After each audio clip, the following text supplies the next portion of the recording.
हम चलते हैं हमारी दूसरी किताब जिसका नाम है एट जीरो। वो विटाले ने लिखी हुई है वो वाली किताब। और हम तीसरा वाला चैप्टर कर रहे हैं जिसमें हम आ, पढ़ रहे हैं मोरना के बारे में। उनकी संजीवनी समझ लीजिए, हम उनकी संजीवनी पढ़ रहे हैं, उनके बारे में पढ़ रहे हैं कि जब वो थी तो उनके जमाने में जब उन्होंने ये शुरू किया तो किस तरह से माहौल था, कैसे उनको बहुत एंटागोनिज्म मिला, है ना। मतलब आसपास वालों से लोगों ने उनको मारने के लिए टोटके किए, बहुत टोना टोटका किया, काला जादू ब्लैक मैजिक जो इन्होंने लिखा हुआ है। तो लेकिन वो अपना काम करती गई। फिर उन्होंने SITH जो सेल्फ आइडेंटिटी थ्रोपोनोपोनो नया बनाया। दैट कोई बात नहीं, 4 फ्रेजेस आप कर लो। उन्होंने कुछ प्रेयर्स दी तो वो सारा उन्होंने हमारे लिए प्रैक्टिस बहुत आसान कर दी, राइट। सो लेकिन इस प्रैक्टिस को लाने के लिए वो बहुत डिफिकल्ट तौर से गुजरी थी। और आगे का हम पढ़ते हैं क्योंकि उस वक्त ब्लैक मैजिक यानी कि काला जादू, टोना टोटका, है ना, नजर लगाना, ये सब बहुत प्रचलित था वहां पे हवाई में। सो इनफैक्ट हवाई में नहीं आया, this every part of the world में है। So yes, Jyoti Gupta will be reading for us from Delhi. Are you there on the call? Good morning, ma'am. Good morning, good everyone. Morning Jyoti, good morning. So Scott आपको Cunningham. पढ़ना है हाँ, Scott Cunningham से। Scott Cunningham, in his book Cunningham's Guide to Hawaiian Magic and Spirituality, wrote that some kahunas send spirits flying on destructive missions. Some of this can be understood. Christians didn't arrive until 1820, at which point they started to convert and civilize Hawaiians, outlawing customs such as the famous hula dance. Before that, fear, superstition, paranoia, and more dominated the people. They were terrified of the land, the dark, and others. The gods of wind, land, and sea might not hurt them if they behaved correctly, offered sacrifices, or hired a magician or sorcerer. They considered anyone who could help protect them a person with magical powers. Those powers were often used to curse or even kill any perceived threat.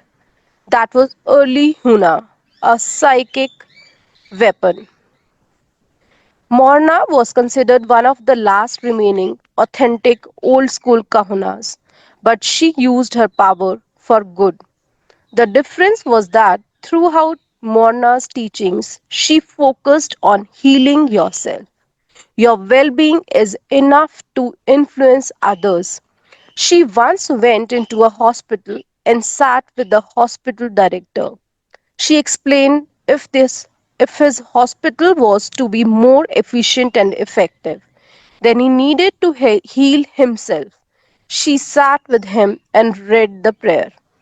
As she told it, the next day the hospital improved. ये देखो भाई, एक ही दिन में आज prayer करी, कल hospital में ठीक होना शुरू हो गया। मतलब जो भी वहां पे इश्यूज आ रहे थे। तो यहाँ पे इसमें लिखा हुआ है जैसे सब कुछ मोरना के बारे में है। तो बता रहे थे कि हवाई में ये कल्चर होता था कि वहां पे बड़े सारे वो भूत पिशाच को मतलब भगाने के लिए या कुछ न कुछ ऐसे प्रैक्टिसेस की जाती थी जिनके लिए लोग सॉर्सरर्स को हायर करते थे। उनको मतलब नेगेटिव एनर्जी में पॉजिटिव एनर्जी लाने के लिए और उनको हील करने के लिए। तो मोरना को तो हॉस्पिटल में इन्वाइट करते ही थे। फिर उन्होंने बताया कि एक्चुअली पुरानी हवाइन प्रैक्टिस तो बहुत ही ज्यादा इस तरह से थी। मतलब पूरी तरह की स्पिरिट्स को भेजते थे डिस्ट्रक्टिव मिशन पे, इस तरह से। तो उसके बाद जब क्रिश्चियनिटी आया, जब क्रिश्चियंस यहाँ पे आए, 1820 में क्रिश्चियंस आए थे, है ना। और उन्होंने क्रिश्चियनिटी जो जीसस क्राइस्ट लॉर्ड जीसस का जो कल्चर था पूरा, उनकी टीचिंग्स को फैलाना शुरू किया। उसके बाद थोड़े से ये थम गए हैं, इनको अक्ल आई कि ये सब क्या कर रहे हैं अभी तक, है ना। बिकॉज क्रिश्चियनिटी में बहुत सारी चीजें होती है और क्रिश्चियनिटी टोटली उस पे बेस्ड होती है कि आपके अंदर क्या पावर है। लाइक लव दाई नेबर्स, है ना। ये क्रिश्चियनिटी का ही सेंटेंस है। लव दाई नेबर्स का मतलब होता है कितने भी लोग बुरे हैं, कितने भी। और लव दाई नेबर्स डॉक्टर ह्यूले ने बहुत अलग तरीके से समझाया है। उन्होंने कहा love your enemies, love your neighbours, love your enemies, love your neighbours. ये दोनों बाइबल के टर्म्स है, बाइबल के सेंटेंस है। तो इसका मतलब है आपके अंदर जो नेगेटिविटी है इतने साल से आपको रही है, आप उनको thank you I love you बोलो, है ना। उनको ये मत सोचो मेरी जिंदगी में ये हो रहा है, मेरी जिंदगी में वो हो रहा है। कर्स करने लग जाते हैं हम लोग अपने आप को, अपने जीवन को। और हमें लगता है हमारी प्रॉब्लम बहुत बड़ी है, बहुत बड़ी है। तो इस तरह अपनी प्रॉब्लम से हम ओवरवेल्म हो रहे हैं तो हम उसको कौन सी एनर्जी दे रहे हैं? नेगेटिव एनर्जी दे रहे हैं, तो वो कह रहे हैं कि अपने अंदर जो नेगेटिविटी है, हमारी दुश्मन बन के जो हमारे ही जीवन में बैठी हुई है, उनको आपको बोलना है thank you and I love you. और ये वाली एनर्जी जब हम देंगे तो अपने आप हमारी बाहरी दुनिया में परिवर्तन आना शुरू हो जाएगा। तो इसीलिए डॉक्टर ह्यूलन बहुत ज्यादा बाइबल के कोट्स यूज करते हैं, क्योंकि मैं तो बहुत ज्यादा बाइबल पढ़ी हुई हूँ, मतलब वही एक रिलीजन था जो बहुत सालों तक प्रैक्टिस किया था, है ना, कि कंपल्सरी होता था हमारे स्कूल में पढ़ना और चर्च जाना। सो उसमें डॉक्टर ह्यूलन की बहुत टीचिंग्स में बाइबल की टीचिंग्स दिखती हैं। और क्योंकि हवाई में क्रिश्चियनिटी आने लग गई थी, तो उसके बाद ये थोड़े कम हो गए थे, ये भूत पिशाच और सॉर्सरर्स और ये किसी को नजर लगाना, ब्लैक मैजिक कराना, ब्लैक मैजिक के लिए पैसे देना, तो ये सब ठीक हो गया था।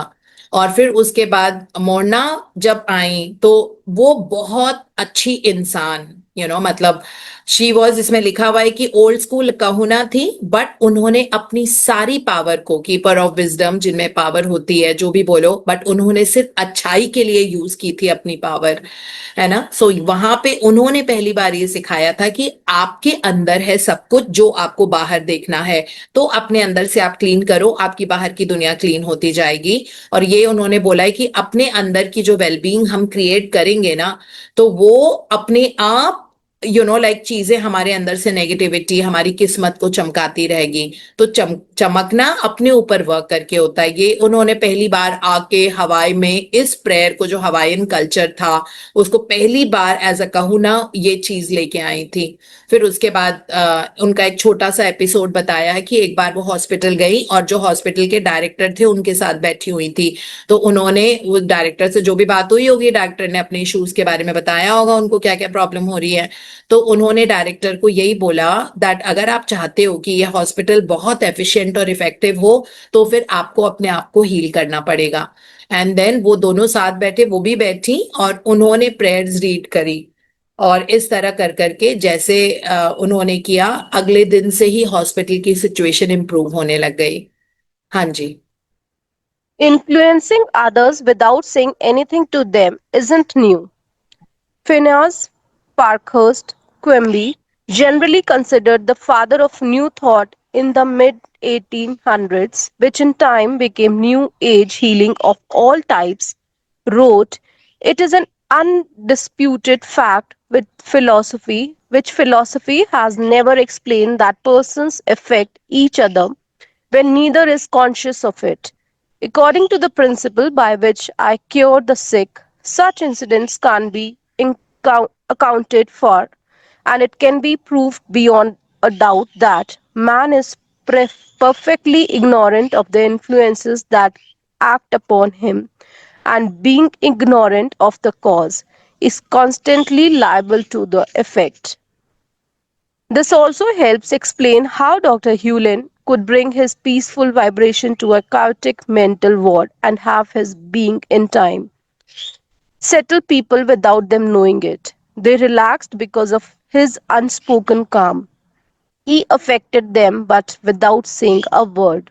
या सो यहाँ पे ये बताया हुआ है, जैसे ऊपर दैट ये जो मोरना ने सिखाया था, तो कह रहे हैं कि बहुत पुराने टाइम से ये है दैट आप बिना उस पर्सन से मिले, अपने ही जगह बैठे बैठे, अपने ही घर पे बैठे बैठे, किसी और देश में कोई पेशेंट होता है, आप उसको पूरी तरह से ठीक कर सकते हो। तो कहती है ये मोरना ने नहीं पहली बार किया था, वो डॉक्टर क्विम्बी का हमको याद है ना, फिनियस क्विम्बी, जो हमने power of the subconscious mind और मिरेकल्स ऑफ द माइंड में पढ़ा था इनके बारे में, एंड टेली साइकिक में, है ना, हर जगह डॉक्टर क्विम्बी के बारे में बताया हुआ था कि वो, उनको बस ये पता लगता था कि किसी को ये इश्यू हो रहा है, और वो वहां से बैठे बैठे कर देते थे, जिसको हम बोलते हैं ना हेट्रो सजेशन।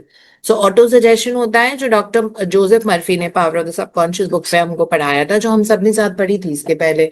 तो ऑटो सजेशन इज हम अपने आप को क्या बोल रहे हैं, है ना, अपने बारे में क्या बोल रहे हैं, that I am powerful, I am getting wealthier and wealthier, I know I can do it, I am capable, like I'm a wonderful person, I'm the very lucky girl, lucky guy।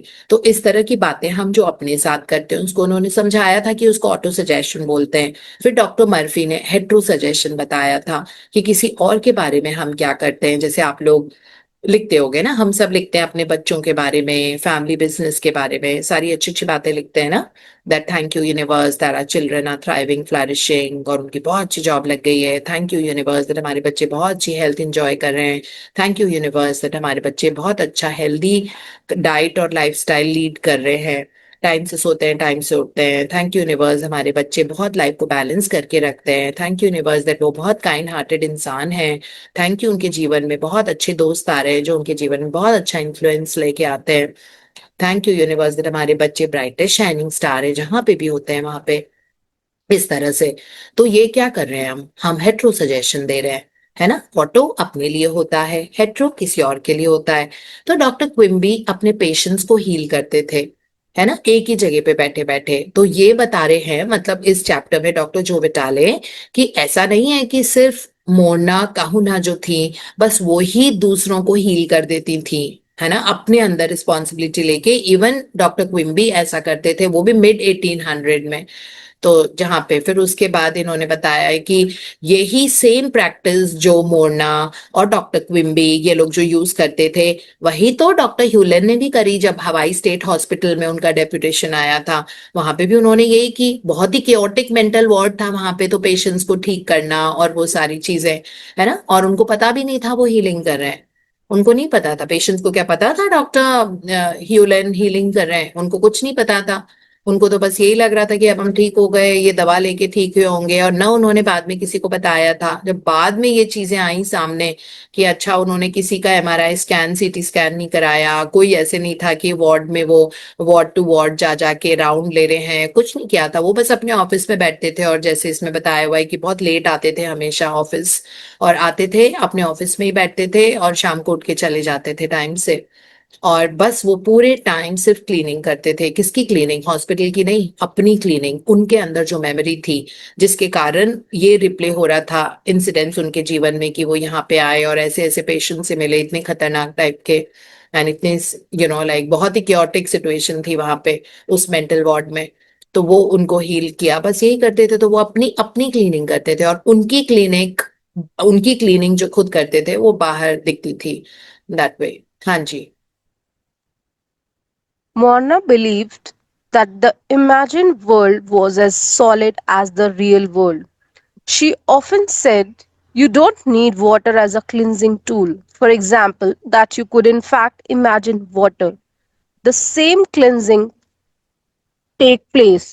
The same cleansing would take place. Dr. Hewlin would say blue solar water is a cleaning tool made by placing regular water in a blue bottle and putting it in the sun for an hour. But Mona taught that all you need is the mental image of the blue solar water. It all happened in the mind. I हाँ once देखो कितनी अच्छी, 1 second ज्योति, तो देखो कितनी अच्छी चीज है। तो वो बोल रही है मोरना, ये ऐसे कहती थी कि अगर आपके पास, डेफिनेटली उन्होंने बोला था, मोरना ने भी बोला था, डॉक्टर ह्यूलन ने भी बोला था कि ब्लू सोलर वाटर बहुत इम्पैक्टफुल होता है, और वो हमारे अंदर जाके हमारी सारी नेगेटिव एनर्जीज, मेमोरीज और बिलीव्स को और पैटर्न्स को नेगेट कर देता है, ट्रांसम्यूट कर देता है, उनका रूप बदल देता है इनटू गॉड्स लव लाइट। ठीक है, ये सब लोग बोलते थे। लेकिन मोरना का एक और कदम आगे थी वो ऑलरेडी उस जमाने में। और जब वो बोलती थी कि अगर आपके पास ब्लू सोलराइज वाटर नहीं है, मतलब रेगुलर वाटर जो होता है उसको नीले रंग की बॉटल में डाल के, है ना, जो हमको अमेजोन से खरीदनी पड़ती है, उसमें सी पोर्ट बॉटल, होपोनोपोनो बॉटल, आप जो भी बोलोगे, नीले रंग की एक बॉटल आ जाती है आपके पास जो आप ऑर्डर कर सकते हो। तो उसके अंदर रेगुलर पानी डाल के हम उसको धूप में रखते हैं 1 घंटे के लिए। अब वो सोलराइज हो गया, चार्ज हो गया, और वो वाला पानी जब हम पिएंगे, या थोड़ा सा अपने बकेट बाथ ले रहे हो तो उसमें थोड़ा सा डाल दे, खाना आप बना रहे हो उसमें भी थोड़ा सा डाल दो, आप कॉफी और चाय बना रहे हो उसके पानी में थोड़ा सा डाल दो, है ना, जो आपके घर में कर्ड है उसमें थोड़ा सा मिक्स कर दो, जो आपने दाल बनाया है उसके अंदर थोड़ा सा डाल दो, राइट, वैसे ही छिड़क दो। तो उसका बहुत इम्पैक्ट होता है।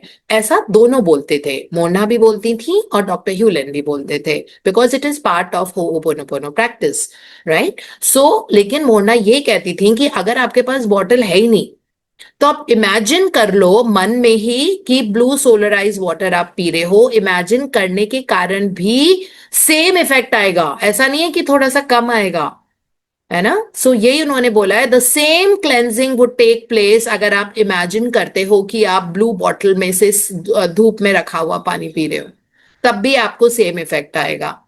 ये ऐसा बोल रहे हैं डॉक्टर जो विटाले, क्योंकि किताब उन्होंने लिखी है।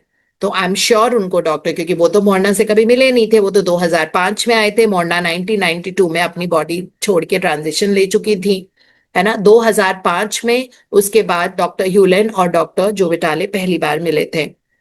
सो उनको डॉक्टर ह्यूलेन ने ये बात बताई होगी ना, नहीं तो उनको पता कैसे लगती।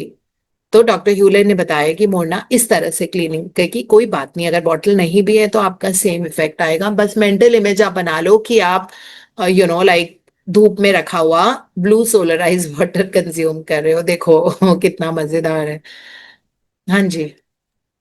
I once had a clearing session with a seasoned Ho'oponopono practitioner who sent an email complete with capitals in odd places saying, quote, the meditation opened with a huge rainbow drop that came and landed over you and everything. As the drop melted, it worked to divide up the memories of your physical concern. The drop then melted the pieces away. This this process took several minutes. At the end you were given a rainbow cookie. This cookie is a tool for you to use specifically with your experience of weight. Eat it often. Imagine eating cookies to lose weight. The meditation closed and it is done.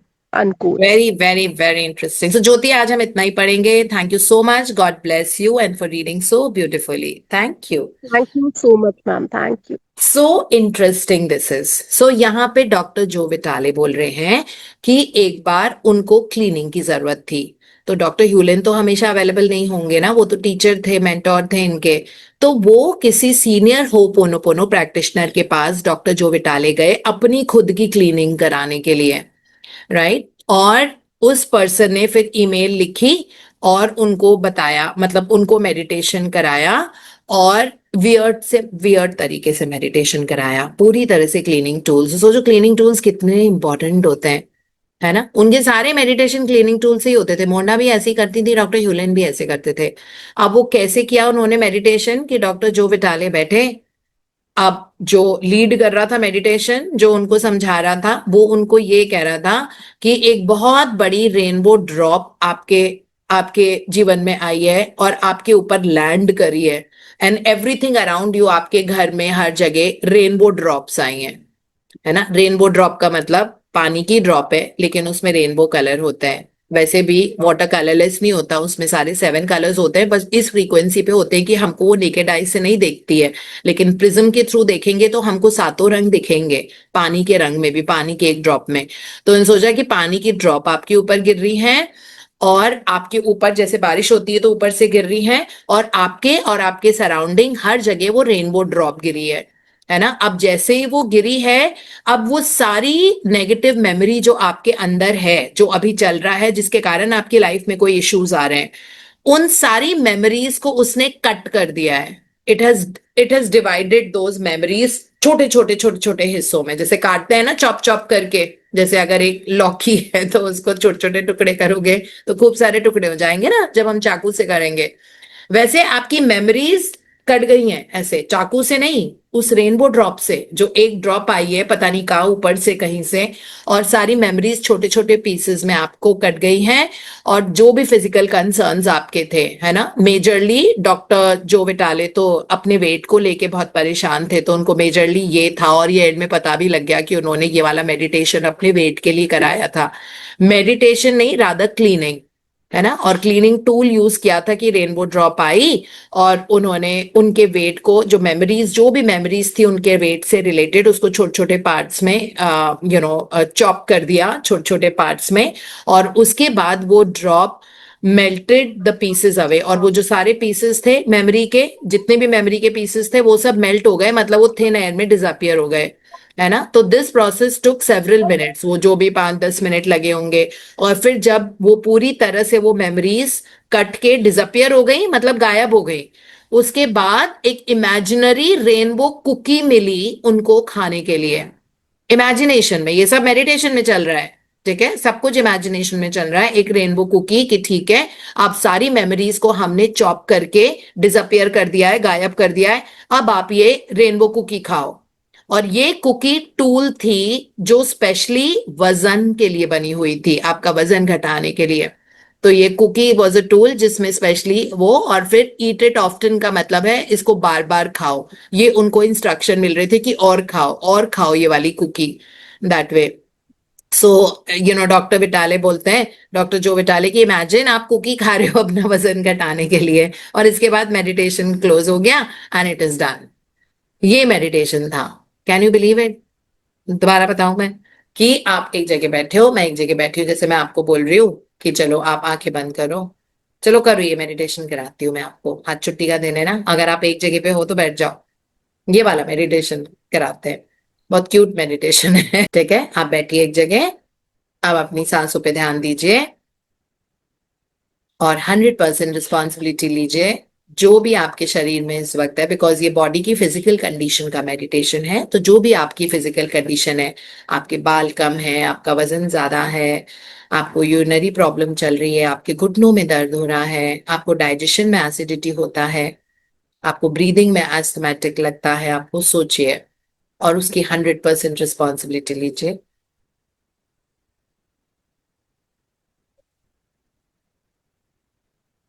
आप imagine कीजिए कि जैसे एक weapon होता है, एक एक धारी तलवार होती है, उस प्रकार से एक रेनबो की ड्रॉप कहीं ऊपर से आपकी लाइफ में आई है, और जो आपकी सारी वो मेमोरीज हैं, सारी वो नेगेटिव यादें जिनके कारण आपके शरीर में जो भी इशू है, वजन का है, जो भी और इशू है, डाइजेशन का है, कॉन्स्टिपेशन का है, आप देखिए वो मेमोरी चॉप हो रही है उस रेनबो की ड्रॉप से। रेनबो के जो 7 रंग, उनको अपनी मन की आंखों से देखिए और देखिए कि वो सारी मेमोरीज छोटे छोटे छोटे छोटे टुकड़ों में, वो यादें छोटे टुकड़ों में चॉप हो गई है। और जैसे जैसे वो चॉप होती जा रही है, उस रेनबो की ड्रॉप के कारण वो मेल्ट होके गायब हो गई है। वो मेमोरीज आपके जीवन से हमेशा के लिए चली गई है। इतनी पावरफुल वो रेनबो की ड्रॉप है। आप पूरी तरह से देखिए, एक भी टुकड़ा बचना नहीं चाहिए, सबको गायब होते हुए देखिए।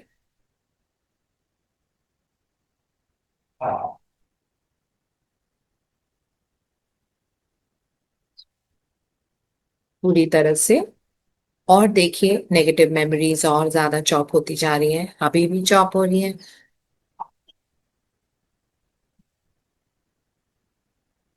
उस रेनबो ड्रॉप की वजह से वो इतनी पावरफुल है कि सारी मेमोरीज आपकी चॉप होके गायब हो गई है, और अब आपको कोई मेमोरी ऐसी नहीं दिख रही है, आपकी लाइफ से हमेशा के लिए चली गई है। अब आप अपनी मन की आंखों से एक रेनबो कुकी उठाइए, which is like a biscuit, cookie उठाइए और उसको खाइए, रेनबो कुकी। उसमें भी 7 रंग देखिए, 7 रंगों वाली कुकी। ईट इट,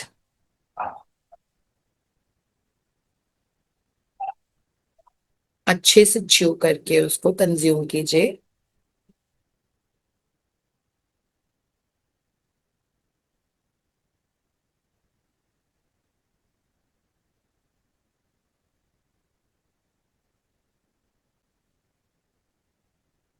अब जो वो पूरी कुकी आपके पेट में चली गई है, जिसके कारण जो छोटे छोटे ट्रेसेस ऑफ मेमोरीज भी जो आपके अंदर बचे हुए थे वो भी गायब हो गए, और आप अपने बॉडी में बहुत हल्का फील करेंगे। मेमोरीज का भार था ना, वो पूरी तरह से चला गया है।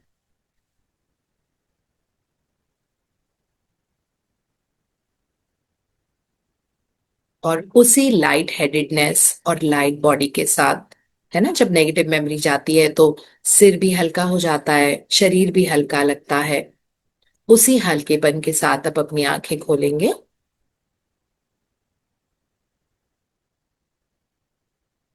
ये मेडिटेशन था। Very interesting.